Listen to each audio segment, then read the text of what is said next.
Welcome to my YouTube channel. ಇವತ್ತು ಬಂದು Thursday morning.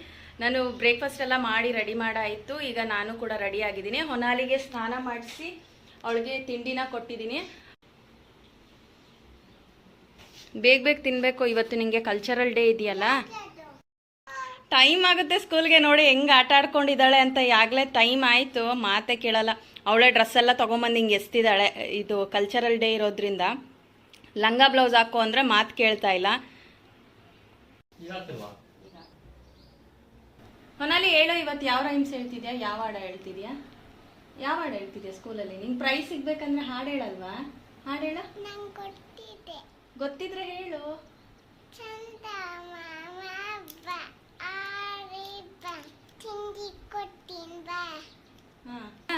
ಬಾ, ನಾವು ಇವಾಗ ಸ್ಕೂಲ್ಗೆ ಹೋಗೋಣ. ಓ, ಥ್ಯಾಂಕ್ ಯು. ವೆಡ್ನೆಸ್ಡೇ ಈವ್ನಿಂಗ್ ನಾನು ಪನ್ನೀರ್ ಟಿಕ್ಕಾನ ಮಾಡ್ಕೊಂಡಿದ್ದೆ. ಸೊ ಈ ರೆಸಿಪಿನ ನಿಮ್ಮ ಜೊತೆ ಶೇರ್ ಮಾಡೋಣ ಅಂದ್ಕೊಂಡೆ. ತುಂಬ ಸಿಂಪಲ್, ಈಸಿಯಾಗಿ ಟೇಸ್ಟಿಯಾಗಿ ಕೂಡ ಇರುತ್ತೆ ಈ ರೆಸಿಪಿ. ನಿಮಗೇನಾದರೂ ಇಷ್ಟ ಇದ್ದರೆ ಟ್ರೈ ಮಾಡಿ. ಹಾಗೆ ನಾನು ಬ್ರೇಕ್ಫಾಸ್ಟ್ ರೆಸಿಪಿ ಕೂಡ ಶೇರ್ ಮಾಡಿದ್ದೀನಿ. ಹೆಲ್ದಿ, ಟೇಸ್ಟಿ, ಹಾಗೆ ಎಲ್ಲ ತರಕಾರಿಗಳನ್ನ ಬಳಸ್ಕೊಂಡು ಮಕ್ಕಳು ಕೂಡ ಇಷ್ಟಪಟ್ಟು ತಿನ್ನೋ ಅಂಥ ಒಂದು ರೆಸಿಪಿನ ನಿಮ್ಮ ಜೊತೆ ಶೇರ್ ಮಾಡ್ತಾ ಇದ್ದೀನಿ. ಈಗ ಫಸ್ಟು ಪನ್ನೀರ್ ಟಿಕ್ಕಾ ಯಾವ ರೀತಿ ಮಾಡ್ಕೊಳ್ಳೋದು ಅಂತ ನೋಡ್ಕೊಳ್ಳೋಣ. ಈರುಳ್ಳಿ ಹಾಗೆ ಕ್ಯಾಪ್ಸಿಕಮ್ನ ಕ್ಯೂಬ್ಸ್ ಥರ ಕಟ್ ಮಾಡ್ಕೋಬೇಕಾಗುತ್ತೆ. ಹಾಗೆ ಈರುಳ್ಳಿ ಪೆಟಲ್ಸ್ನ ಒಂದೊಂದಾಗಿ ಓಪನ್ ಮಾಡ್ಕೋಬೇಕು. ಒಂದು ಮಿಕ್ಸಿ ಜಾರಲ್ಲಿ ಶುಂಠಿ, ಬೆಳ್ಳುಳ್ಳಿ ಹಾಗೆ ಸ್ವಲ್ಪ ಕೊತ್ತಂಬರಿ ಸೊಪ್ಪನ್ನ ಹಾಕ್ತಾ ಇದ್ದೀನಿ. ಪನ್ನೀರ್ ಟಿಕ್ಕಾ ಕಲರ್ಫುಲ್ ಹಾಗೆ ರೆಡಿಶ್ ಕಲರ್ ಬರಬೇಕಂದ್ರೆ ನೀವು ಕೊತ್ತಂಬರಿನ ಸ್ಕಿಪ್ ಮಾಡ್ಬೋದು. ನಾನು ಟೇಸ್ಟ್ ಚೆನ್ನಾಗಿರುತ್ತೆ ಅಂತ ಗ್ರೈಂಡ್ ಮಾಡೋದಕ್ಕೆ ಹಾಕ್ಕೊಂಡಿದ್ದೀನಿ. ಗ್ರೈಂಡ್ ಮಾಡಬೇಕಾದ್ರೆ 3 ಟೇಬಲ್ ಸ್ಪೂನು ಮೊಸರು ಕೂಡ ಆ್ಯಡ್ ಮಾಡ್ಕೋಬೇಕಾಗುತ್ತೆ. ನೀರನ್ನ ಬಳಸಬೇಡಿ. ಅದೇ ರೀತಿ ಈಗ ನಾನು ಪನ್ನೀರ್ನ ಕೂಡ ಕ್ಯೂಬ್ಸ್ ಆಗಿ ಕಟ್ ಮಾಡ್ಕೋತಾ ಇದ್ದೀನಿ. ಸ್ವಲ್ಪ ದೊಡ್ಡದಾಗೆ ನೀವು ಕಟ್ ಮಾಡ್ಕೋಬೇಕಾಗುತ್ತೆ. ನಾನು ಸುಮಾರು ಈಗ 150 ಗ್ರಾಮ್ಸ್ ಅಷ್ಟು ಪನ್ನೀರ್ನ ತಗೊಂಡಿದ್ದೆ. ಈಗ ಒಂದು ಬೌಲಲ್ಲಿ ಕಟ್ ಮಾಡ್ಕೊಂಡಿರೋ ಕ್ಯಾಪ್ಸಿಕಮು, ಈರುಳ್ಳಿ ಹಾಗೆ ಪನ್ನೀರ್ನ ಹಾಕೋತಾ ಇದ್ದೀನಿ.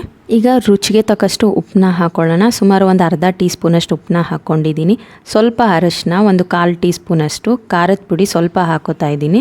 ಧನಿಯಾ ಪುಡಿ, ಒಂದು ಅರ್ಧ ಟೀ ಸ್ಪೂನಷ್ಟು ಜೀರಿಗೆ ಪುಡಿ ಹಾಕೋತಾ ಇದ್ದೀನಿ. ಜೀರಿಗೆ ಪುಡಿ ಒಳ್ಳೆ ಟೇಸ್ಟ್ ಬರುತ್ತೆ. ಹಾಗೆ ಪೆಪ್ಪರ್ ಪೌಡರು, ಗರಂ ಮಸಾಲಾನ ಆ್ಯಡ್ ಮಾಡ್ಕೋತಾ ಇದ್ದೀನಿ. ಈಗ ನಾವು ರುಬ್ಕೊಂಡಿರೋ ಶುಂಠಿ, ಬೆಳ್ಳುಳ್ಳಿ, ಕೊತ್ತಂಬರಿ ಪೇಸ್ಟ್ನ ಹಾಕೋತಾ ಇದ್ದೀನಿ. ನೋಡಿ, ನೀವು ನೀರು ಹಾಕೋಬಾರ್ದು, ಬರೀ ಮೊಸರಲ್ಲೇ ಈ ರೀತಿ ಗ್ರೈಂಡ್ ಮಾಡ್ಕೋಬೇಕಾಗತ್ತೆ.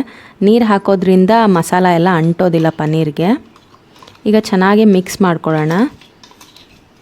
ಮಸಾಲ ಎಲ್ಲ ಚೆನ್ನಾಗಿ ಪನ್ನೀರ್ಗೆ, ಈರುಳ್ಳಿ ಹಾಗೂ ಕ್ಯಾಪ್ಸಿಕಮ್ ಮೂರಕ್ಕೂ ಮಸಾಲ ಚೆನ್ನಾಗಿ ಅಂಟ್ಕೋಬೇಕು. ಅದೇ ರೀತಿ ಮಿಕ್ಸ್ ಮಾಡಿ ನಾವು ಒಂದು 10 ನಿಮಿಷದವರೆಗೂ ಮ್ಯಾರಿನೇಟ್ ಮಾಡಿ.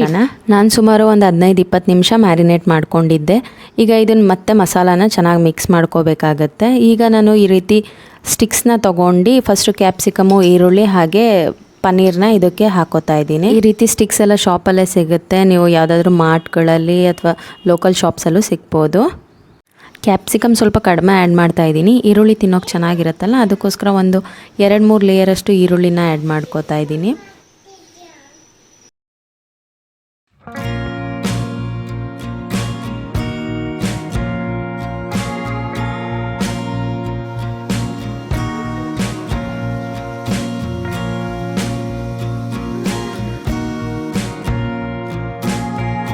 ಈಗ 4 ಸ್ಟಿಕ್ಸು ರೆಡಿ ಆಗಿದೆ. ಈಗ ಇದನ್ನು ಯಾವ ರೀತಿ ಪನ್ನೀರ್ ಟಿಕ್ಕಾ ಮಾಡ್ಕೊಳ್ಳೋದು ಅಂತ ತೋರಿಸ್ತಾ ಇದ್ದೀನಿ, ಬನ್ನಿ. ಫಸ್ಟ್ ಈಗ ನಾವು ಇದು ಒಂದು ತವ ತೊಗೊಂಡು ಇದಕ್ಕೆ ನಾನು ಬಟರ್ನ ಹಾಕೋತಾ ಇದ್ದೀನಿ. ಇಲ್ಲ ನೀವು ತುಪ್ಪ ಕೂಡ ಯೂಸ್ ಮಾಡ್ಕೋಬೋದು, ಬಟರ್ ಚೆನ್ನಾಗಿರುತ್ತೆ ಅಂತ. ಈಗ ಒಂದೊಂದೇ ಸ್ಟಿಕ್ಸ್ನ ತವದ ಮೇಲೆ ಪ್ಲೇಸ್ ಮಾಡ್ತಾ ಇದ್ದೀನಿ. ತವನ ಚೆನ್ನಾಗಿ ಕಾಯಿಸ್ಬಿಟ್ಟು ಫ್ಲೇಮ್ನ ಲೋ ಮಾಡಿ ನಾನು ಈ ರೀತಿ ಇಡ್ತಾ ಇದ್ದೀನಿ. ಲೋ ಫ್ಲೇಮಲ್ಲೇ ನೀವು ಇದನ್ನು ಸುಟ್ಕೋಬೇಕಾಗತ್ತೆ. ಹೈ ಫ್ಲೇಮ್ ಇಡೋದಕ್ಕೆ ಹೋಗ್ಬೇಡಿ, ಒಂದೇ ಸಲ ಸೀದೋಗ್ಬಿಡುತ್ತೆ. ಈ ಮಸಾಲ ಎಲ್ಲ ಚೆನ್ನಾಗಿ ಅಂಟ್ಕೋಬೇಕು. ಅದಕ್ಕೋಸ್ಕರ ನಾನು ತವದ ಮೇಲೆ ಇಟ್ಟು ಈ ರೀತಿ 2 ಕಡೆ ಸುಡ್ತಾ ಇದ್ದೀನಿ.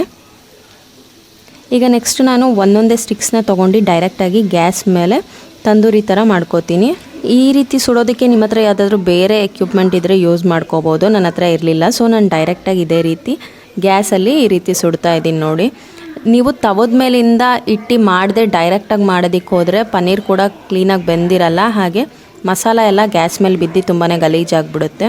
ಈ ರೀತಿ ಮಾಡೋದ್ರಿಂದ ತುಂಬ ಈಸಿಯಾಗಿ ಆಗುತ್ತೆ. ನಾನು ಫ್ಲೇಮ್ ಏನು ಆಫ್ ಮಾಡಿರಲಿಲ್ಲ, ಸ್ಟವ್ ಲೋ ಅಲ್ಲಿ ಇಟ್ಕೊಂಡು ತವದ ಮೇಲೆ ಬೇಯ್ತಾಯಿತ್ತು. ಹಾಗೆ ಒಂದೊಂದೇ ಸ್ಟಿಕ್ನ ಗ್ಯಾಸ್ ಮೇಲೂ ಕೂಡ ಸುಟ್ಕೊಂಡೆ. ಪನ್ನೀರ್ ಟಿಕ್ಕಾ ರೆಡಿಯಾಗಿದೆ. ಟ್ರೈ ಮಾಡಿ ನೋಡಿ ನಿಮಗೆ ಇಷ್ಟ ಆದರೆ. ಈಗ ನಾನು ಮಾರ್ನಿಂಗ್ ಬ್ರೇಕ್ಫಾಸ್ಟ್ ರೆಸಿಪಿನ ನಿಮ್ಮ ಜೊತೆ ಶೇರ್ ಮಾಡ್ತಾ ಇದ್ದೀನಿ. ಸಾಕಷ್ಟು ಜನ ಬ್ರೇಕ್ಫಾಸ್ಟಿಗೆ ಏನು ಮಾಡಬೇಕು ಅಂತ ಯೋಚನೆ ಮಾಡ್ತಾ ಇರ್ತೀರಲ್ಲ. 1 ಕಪ್ ಅಕ್ಕಿ ಹಿಟ್ಟಿಗೆ ಒಂದು ಅರ್ಧ ಕಪ್ಪಷ್ಟು ರವೆನ ಹಾಕ್ಕೋಬೇಕಾಗತ್ತೆ. ಸ್ವಲ್ಪ ಗಟ್ಟಿಯಾಗಿರಲಿ ಕ್ರಿಸ್ಪಿ ಇರಲಿ ಅಂತ ಇಷ್ಟಪಡೋರು 3/4 ಕಪ್ಪಷ್ಟು ರವೆನ ಹಾಕ್ಕೊಳ್ಳಿ. ಸ್ವಲ್ಪ ಉಪ್ಪು, ಅರಿಶಿನ, ಜೀರಿಗೆ ಪುಡಿನ ಹಾಕ್ಕೊಂಡು ಚೆನ್ನಾಗಿ ಮಿಕ್ಸ್ ಮಾಡ್ಕೋತಾ ಇದ್ದೀನಿ. ಈಗ ಈ ಹಿಟ್ಟೊಳಗಡೆ ಕಟ್ ಮಾಡಿರೋ 2 ಮೀಡಿಯಮ್ ಸೈಜ್ ಈರುಳ್ಳಿನ ಹಾಕ್ಕೋತಾ ಇದ್ದೀನಿ. ಹಾಗೆ ಕರ್ಬೇವಿನ ಸೊಪ್ಪನ್ನ ಕಟ್ ಮಾಡಿ ಇಟ್ಕೊಂಡಿದ್ದೀನಿ. ಒಂದೇ ಒಂದು ಹಸಿ ಮೆಣಸಿನ್ಕಾಯಿ, ಕೊತ್ತಂಬರಿ ಸೊಪ್ಪನ್ನ ಹಾಕ್ಕೊಂಡಿದ್ದೀನಿ. ಹಾಗೆ ತುರಿದಿಟ್ಕೊಂಡಿರೋ ಕ್ಯಾರೆಟು, ಬೀಟ್ರೋಟು ಮತ್ತು ಸೌತೆಕಾಯಿನ ಹಾಕ್ಕೋತಾ ಇದ್ದೀನಿ. ಈ ರೊಟ್ಟಿ ಹೆಸರು ಬಂದು BC ಸ್ಕ್ವೇರ್ ಅಂತ. ಬಿಕಾಸ್ ಬೀಟ್ರೋಟ್ ಮತ್ತು ಕ್ಯಾರೆಟು, ಸೌತೆಕಾಯಿನ ಹಾಕೋತಾ ಇದ್ದೀನಲ್ಲ, ಅದಕ್ಕೋಸ್ಕರ BC ಸ್ಕ್ವೇರ್ ಅಂದ್ಬಿಟ್ಟು ನಾನೇ ಒಂದು ಹೆಸರನ್ನು ಕೊಟ್ಟಿದ್ದೀನಿ. ಈ ರೀತಿ ಮಾಡೋದ್ರಿಂದ ಮಕ್ಕಳು ಕೂಡ ತುಂಬಾ ಇಷ್ಟಪಡ್ತಾರೆ. ಮಕ್ಕಳು ತುಂಬ ಖುಷಿಯಾಗಿ ಕೂಡ ತಿಂತಾರೆ. ಯಾರ ಮಕ್ಕಳು ತರಕಾರಿ ತಿನ್ನಲ್ಲ ಅನ್ಕೋತಿರಲ್ಲ, ಈ ರೀತಿ ಮಾಡ್ಕೊಳ್ಳಿ. ಕ್ಯಾರೆಟು, ಬೀಟ್ರೂಟು, ಸೌತೆಕಾಯಲ್ಲೇ ನೀರಿನ ಅಂಶ ಇರೋದ್ರಿಂದ ನೀರು ಹಾಕ್ತೆ ಹಾಗೆ ಸ್ವಲ್ಪ ಕಲಿಸ್ಕೊಂಡೆ. ಮತ್ತು ನಿಧಾನಕ್ಕೆ ನೋಡ್ತಾ ಎಷ್ಟು ನೀರು ಬೇಕಾಗುತ್ತೆ ಸ್ವಲ್ಪನೇ ಆ್ಯಡ್ ಮಾಡ್ಕೊಂಡು ಈ ರೀತಿ ಕಲಿಸ್ಕೋಬೇಕಾಗತ್ತೆ. ರವೆ ಹಾಕಿರೋದ್ರಿಂದ ರವೆಗೆ ಸ್ವಲ್ಪ ಹೆಚ್ಚು ನೀರು ಬೇಕಾಗತ್ತಲ್ಲ, ನೋಡಿ ಸ್ವಲ್ಪನೇ ಕಲಿಸ್ತಾ ನೀವು ಹಾಕೋಬೇಕಾಗತ್ತೆ.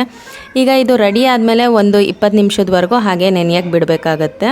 ಇಷ್ಟೊಂದೆಲ್ಲ ತರಕಾರಿ ಹಾಕಿದ್ದೀನಿ, ಹಾಗಾದರೆ ರೊಟ್ಟಿ ಒತ್ತೋದಕ್ಕೆ ಈಸಿ ಆಗುತ್ತಾ? ಇದು ಕೂಡ ನಿಮ್ಗೆ ಯೋಚನೆ ಬರ್ಬೋದಲ್ವಾ? ಈ ರೊಟ್ಟಿನ ಯಾವ ರೀತಿ ಒತ್ತೋದು ಅಂತಲೂ ನಾನು ನಿಮಗೆ ತಿಳಿಸ್ತೀನಿ. ಈಗ ನಾನು ಸೋಯಾ ಚಂಕ್ಸ್ನ ನೆನೆಸ್ತಾ ಇದ್ದೀನಿ. ಬ್ರೇಕ್ಫಾಸ್ಟಲ್ಲಿ ಯಾವಾಗಲೂ ನಾನು ಪ್ರೋಟೀನ್ ರಿಚ್ ಇರೋ ಫುಡ್ನ ಯೂಸ್ ಮಾಡೋದ್ರಿಂದ ಸೋಯಾ ಚಂಕ್ಸ್ನ ನೆನೆಸಿಟ್ಟಿದ್ದೀನಿ. ಹಾಗೆ ಅದೇ ಟೈಮಲ್ಲಿ ಚಟ್ನಿ ಕೂಡ ಮಾಡಿಕೊಂಡೆ. ಈಗ ನಾನು ಸೋಯಾ ಚಂಕ್ಸ್ ಫ್ರೈನ ಯಾವ ರೀತಿ ಮಾಡೋದು ಅಂತ ತೋರಿಸ್ತಾ ಇದ್ದೀನಿ. ಪ್ಯಾನಲ್ಲಿ 1 ಟೇಬಲ್ ಸ್ಪೂನ್ ಅಷ್ಟು ಬೆಣ್ಣೆನ ಹಾಕ್ಕೋತಾ ಇದ್ದೀನಿ. ಬೆಣ್ಣೆ ಕಾಯೋಷ್ಟರಲ್ಲಿ ಸೋಯಾ ಚಂಕ್ಸಲ್ಲಿರೋ ನೀರೆಲ್ಲ ಈ ರೀತಿ ಹಿಂಡಿ ತೆಗಿತಾ ಇದ್ದೀನಿ. ಈಗ ಬೆಣ್ಣೆ ಕಾದಿದೆ. ನಾವು ಹಿಂಡಿಟ್ಕೊಂಡಿರೋ ಸೋಯಾ ಚಂಕ್ಸ್ನೆಲ್ಲ ಇದರೊಳಗಡೆ ಹಾಕೋತಾ ಇದ್ದೀನಿ.